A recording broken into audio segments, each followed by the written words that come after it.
Mga tropa, habang nandito tayo sa loop, nakita natin, ayan, yung may butas kahapon, napisa na, dalawa sila.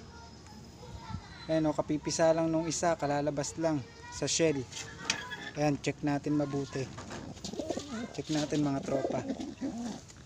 Ayan o, di pa siya gaanong malakas mga tropa o.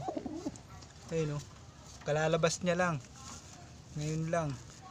Ibig sabihin, healthy ang ibon na yan kasi kahapon wala pang crack yan eh. Tapos yung isa, may butas na kahapon. Kaya siguro mga madaling araw na pisato o kaya kaninang umaga. Ngayon yung isa pisa na rin o. Ibig sabihin, healthy ang mga YB na yan. Kasi minsan pagka hindi nakakalabas sa shell yung YB, ibig sabihin weak yun. Ayun o.